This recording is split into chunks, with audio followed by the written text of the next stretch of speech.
ये क्या बात हुई कौशल? आजकल इस घर में मेहमान कुछ ज्यादा नहीं आते जाते रहते हैं। ये सिलसिला अभी शुरू हुआ है मेरे आने के बाद, या फिर पहले भी मेहमान ऐसे ही आते रहते थे? ऐसा तो नहीं है कि आपकी माँ ये सोच रही है कि अब बहू आ गई है तो अपने सारे रिश्तेदारों को यहीं बुलाकर रखूं। मुझे तो समझ में नहीं आता कि वो अपनी नई बहू के साथ ऐसा कैसे कर सकती है। अरे मैं भी इंसान हूँ, थक जाती हूँ। अपने माँ बाप के घर पर तो मैं कुछ काम नहीं करती थी, और यहाँ आने के बाद मानो मुझे बावर्ची समझ लिया गया है। नाराज बबीता अपने पति कौशल से कहती है। कौशल बोला, बबीता ये तुम कैसी बातें कर रही हो? मेरी माँ क्या तुम्हारी दुश्मन है जो तुमसे दुश्मनी निकालने के लिए मेहमानों को यहाँ बुलाएंगी? अरे हमारी नई नई शादी हुई है तो मेहमानों का आना जाना तो लगा ही रहेगा। और वैसे जानकारी के लिए बता दूं, मेरी माँ सामाजिक और व्यवहारिक किस्म की औरत है, तो अपने रिश्तों नातों को वो अच्छी तरह से संभालना जानती हैं। तुम भी ये सीख लो तो तुम्हें भी काम आएगा। चलो अब मैं चलता हूँ, कुछ चाहिए हो तो व्हाट्सएप कर देना या फिर माँ से कह देना, वो मंगवा देंगी। इतना कहकर कौशल वहां से चला गया, पर बबीता को उसकी बातों पर बहुत गुस्सा आया। कुछ रोज तो बबीता चुप रही।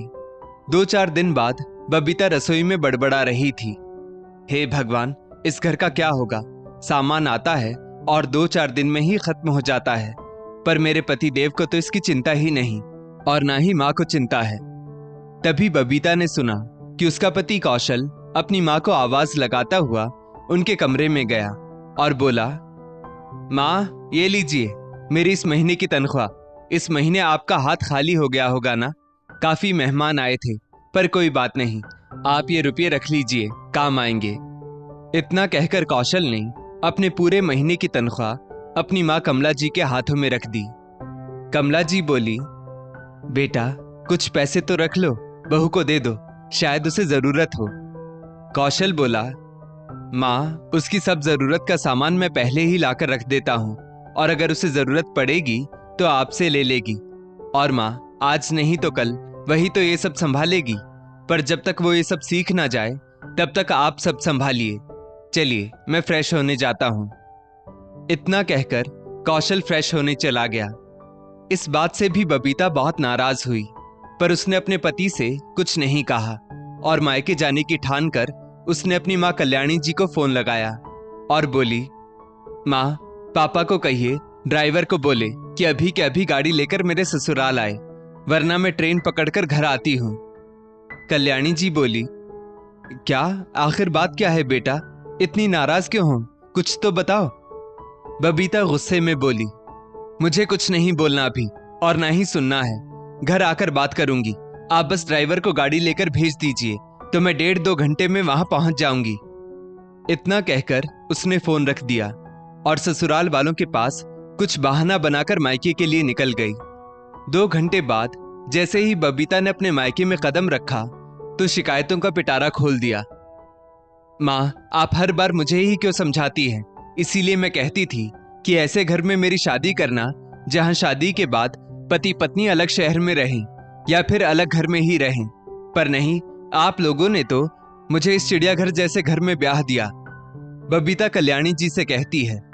कल्याणी जी बोली, बेटा समझने की कोशिश करो, हर घर में छोटी मोटी बातें होती रहती हैं, और आज अगर तुम अपनी जिम्मेदारियों से भागोगी तो कल को जब तुम्हारे बच्चे होंगे तो अपनी बहू से कैसे उम्मीद करोगी?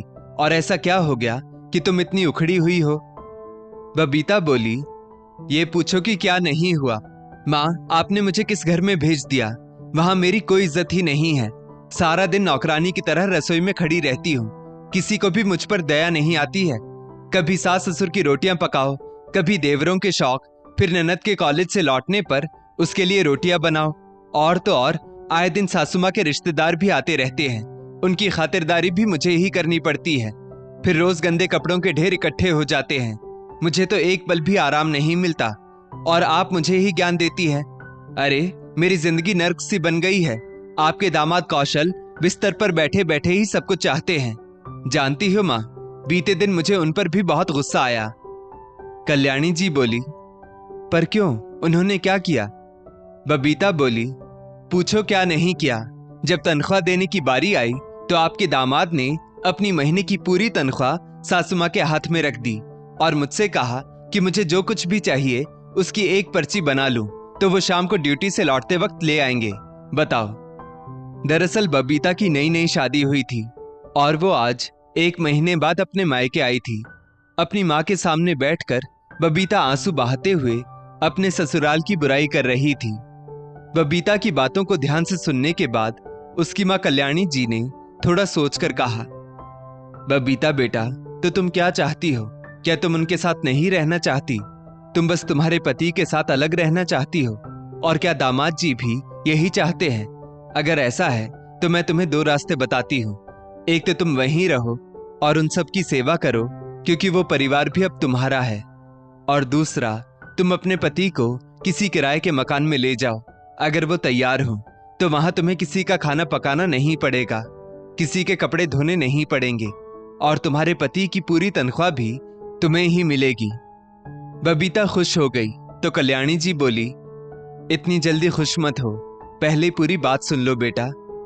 बेटा याद रखना, जब तुम्हारा खुद का बेटा होगा और वो बड़ा हो जाएगा तो उसकी भी शादी होगी, और जब तुम्हारी बहू आएगी तब तुम यही चाहोगी कि तुम्हारा बेटा और बहू तुम्हारे साथ ही रहें, है ना? और तुम अपने नाती पोतों के साथ खेलो। जब तुम्हें प्यास लगे तो तुम्हारा नाती दौड़कर तुम्हारे लिए पानी का ग्लास लाए। कोई कहेगा, दादी जी खाना बन चुका है, चलो खाना खाएं। यही चाहोगी ना? बबीता बोली, अरे माँ, ये तो बाद की बात है, मैं तो अभी की परेशानी की बात कर रही हूँ, आप तो भविष्य के बारे में सोचने लगी। कल्याणी जी बोली, हाँ बेटा, जिन कामों को तुम दुख समझ रही हो दरअसल वही जीवन के महत्वपूर्ण क्षण हैं। एक सफल गृहिणी हर कार्य को सरल बनाकर जल्दी ही निपटा देती है, उसका रोना नहीं रोती। आज जो लोग दुनिया में सफल हुए हैं ना, वे अपनी जिम्मेदारियों से कभी भागे नहीं, बल्कि उन्हें बखूबी निभाते हुए ही वहां पहुंचे हैं। और बेटा, ये जिन्हें तुम जिंदगी की परेशानियां समझ रही हो ना, वो तुम्हारी सासू माँ तुम्हें एक जिम्मेदार औरत बनाने के लिए सिखा रही है। वो आने वाले समय की परेशानियों से निपटने के लिए तुम्हें तैयार कर रही है। अरे, वर्षों से हर सास अपनी बहू को जिम्मेदार बनाने के लिए ऐसा ही तो करती आई है। देखना, कल तुम भी अपनी बहू को जिम्मेदार बनाने के लिए, उसे मजबूत बनाने के लिए हर प्रयास करोगी। बबीता को अपनी माँ की बातें पसंद नहीं आ रही थी। वो अपने पिता मनोहर बाबू की तरफ देख रही थी तो मनोहर बाबू बोले, बेटा बबीता, अपनी माँ की बातों का गलत मतलब मत निकालो, उन्हें ध्यान से सुनो, क्योंकि एक बेटी की शादी के बाद की परिस्थितियों से लड़ने के लिए उसकी माँ ही उसे अच्छे से समझा सकती है। मैं पिता हूँ, तुम्हारी बातों को सुन सकता हूँ, तुम्हें हौसला दे सकता हूँ, पर बेहतर होगा तुम अपनी माँ की सुनो, और उसके बाद हम लोग तो तुम्हारे लिए हैं ही। बबीता की आंखों में आंसू आ गए तो कल्याणी जी बोली, बेटा, घर के बुजुर्ग कब तक रहेंगे कोई नहीं जानता। वे अपनी आने वाली पीढ़ियों को मजबूत और रिश्ते निभाते हुए देखना चाहते हैं, तो कल तुम भी अपने बच्चों से यही आशाएं रखोगी। बबीता को एहसास हुआ कि उसके माता पिता जो भी कह रहे हैं उसके भले के लिए कह रहे हैं। बबीता ने कुछ निर्णय लिया। उसने अपना बैग उठाया और बोली, माँ, मैं समझ गई आपकी बात, और मैं आपको वचन देती हूँ, इसके बाद आपको शिकायत का कोई मौका नहीं दूंगी। आपकी बातों में अनमोल सीख है माँ। मैं अभी अपने ससुराल वापस जाना चाहती हूँ, क्योंकि शाम होने वाली है और सासू माँ के पैरों में दर्द रहता है, तो मुझे उनके घुटनों की मालिश करनी है। कल्याणी जी बोली, मैं जानती हूँ मेरी बेटी हर परिस्थिति को बड़ी सरलता से संभाल लेगी। आखिर अब उसे 2 माएँ जो मिल गई है। बबीता बोली, माँ, इसके बाद मैं आपको शिकायत का मौका नहीं दूंगी, अब मैं चलती हूँ। ये कहते हुए वो मुस्कुराती हुई अपने ससुराल की ओर चल दी। उसकी माँ अपनी बेटी की समझदारी पर मुस्कुरा रही थी। अंत भला तो सब भला। दोस्तों, इस स्टोरी को लेकर आपकी क्या राय है नीचे कमेंट करके जरूर बताइएगा, और ऐसी ही और भी बेहतरीन वीडियोस के लिए हमारा पेज जरूर फॉलो करें। धन्यवाद।